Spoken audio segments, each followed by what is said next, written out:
Subscribe and share my channel Sudarsana. నమస్కారం. శ్రీ దేవి భాగవతం కథలను తెలుసుకుందాం.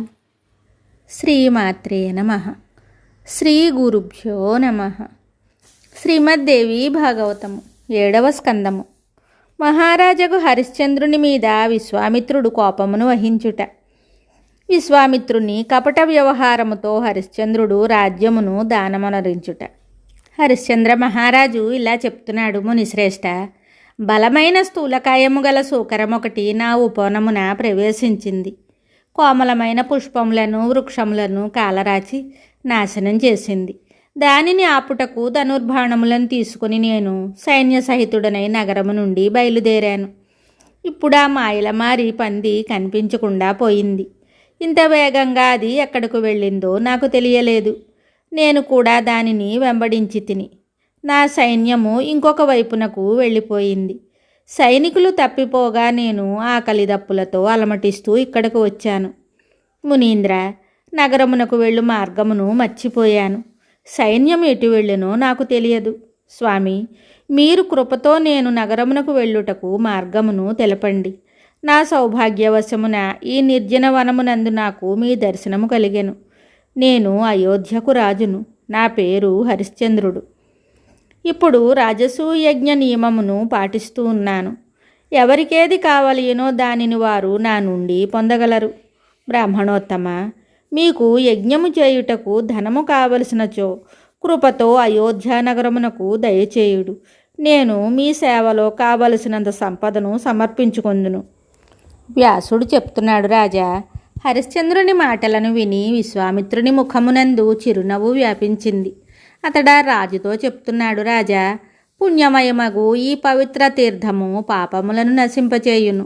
మహానుభావ, ఇందులో స్నానము చేసి పితరులకు తర్పణములియ్యుము. భూపతి, ఈ సమయము కూడా మిగుల ఉత్తమమైనది.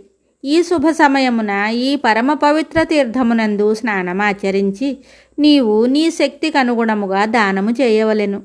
గొప్ప పవిత్ర తీర్థమునకు చేరుకొని అచ్చట స్నానము చేయకుండా తిరిగి వెళ్ళిపోయినచో అట్టివాడు ఆత్మహంతకుడగునని స్వయంభూమనువు చెప్పెను. అందువలన రాజా, నీవు శ్రేష్టమైన ఈ తీర్థమునందు నీ శక్తిని మనసులో ఉంచుకొని స్నానదాన పుణ్యములను తప్పక చేయము. దీని తరువాత నేను మార్గమును చూపెదను. దానితో నీవు నగరమునకు వెళ్ళిపోమ్ము. విశ్వామిత్రుని ఈ మాటలు కపటముతో నిండి ఉండెను. వాటిని విని మహారాజగు హరిశ్చంద్రుడు తన వస్త్రములను వదిలి విధిపూర్వకముగా స్నానం చేయుటకు నదీ తీరానికి వచ్చాడు.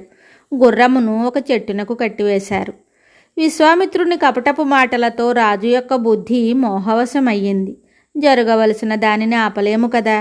దీనిని సత్యమనరించుటకే ఆ సమయమున రాజు మునికి వశుడయ్యాడు.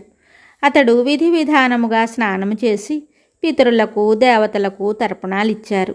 తరువాత విశ్వామిత్రునితో చెప్తున్నాడు: స్వామి, నేను మీకు దానము చేయుటకు సంసిద్ధుడనై ఉన్నాను. మహానుభావ, మీరు కోరిన దానిని నేను ఇచ్చెదను.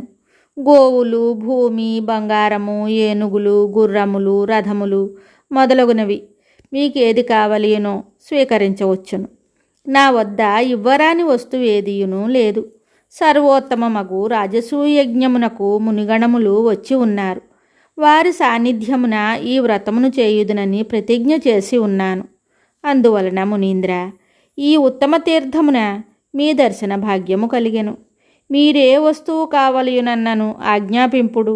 నేను మీ మనోరథమును సఫలము చేయుటకు సంసిద్ధుడనై ఉన్నాను. విశ్వామిత్రుడు చెప్తున్నాడు: రాజా, విస్తృతమైన నీ కీర్తి ప్రపంచమునందు వ్యాపించి ఉన్నది. చాలా కాలం క్రితమే నాకు ఈ విషయము తెలియను. భూమండలమున ఇంతటి దాత లేడు. ఈ మహారాజు హరిశ్చంద్రుడు సూర్యవంశమున జన్మించెను. ఇతనితో సమానుడైన దానశీలుడైన రాజు నా భూతో నా భవిష్యతి. ఇతని తండ్రి పేరు త్రిశంకు. ఈ భూమి మీద ఇతడు మహోదార నరేశ్వరుడుగా పరిగణింపబడును అని వశిష్ఠుడు చెప్పెను. కనుక రాజా, నా కుమారుని యొక్క వివాహ సమస్య నా ఎదుట ఉన్నది. మహానుభావ, ఈ కార్యము చేయుటకు నాకు దయతో కావలసిన ధనము నిమ్ము. రాజు చెప్తున్నాడు: మునీంద్ర, మీరు వివాహము చేయండి. నేను మీ ఆదేశానుసారము ధనము నొసగుటకు సంసిద్ధుడనై ఉన్నాను. కావలసినంత ధనమును స్వీకరించండి. వ్యాసుడు చెప్తున్నాడు రాజా. ఇట్లు హరిశ్చంద్రుడు పలుకగా అతనిని పూర్తిగా మోసగింపదల్చిన విశ్వామిత్రుడు గాంధర్వ మాయను ప్రకటించి అతని ఎదుట ప్రదర్శించెను. ఒక సుకుమారుడైన పుత్రుడు, ఒక 10 సంవత్సరముల కన్య ఇద్దరూ వారికి కనిపించారు. ముని చెప్తున్నాడు, నృపశ్రేష్ఠ, ఇప్పుడు ఈ ఇరువురుకును వివాహం చేయ అవసరము కలిగెను.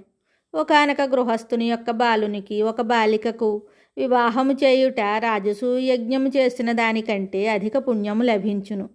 నీవు ఇప్పుడు ఈ ఇరువురుకును వివాహము చేసినచో అవశ్యము పుణ్యమునకు పాత్రుడవగుదు. మహారాజగు హరిశ్చంద్రుడు విశ్వామిత్రుని మాయ వలన తన వివేకశక్తిని కోల్పోయి ఉండెను. పై మాటలను విని అతడు ధనమునిచ్చేదనని ప్రతిజ్ఞ చేశాను. నేను చెప్పిన దానిలో ఏమాత్రమును లోపముండదని పలికెను. ముని మార్గమును చూపెను.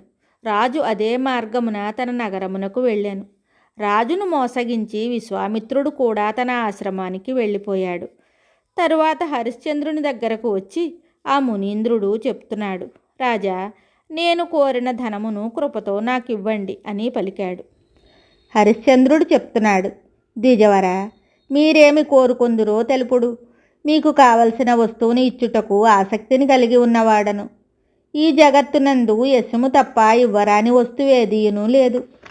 ధనమును పొంది యశస్సును సంపాదించనిచో అట్టివాని జీవితము వ్యర్థమని భావించబడును.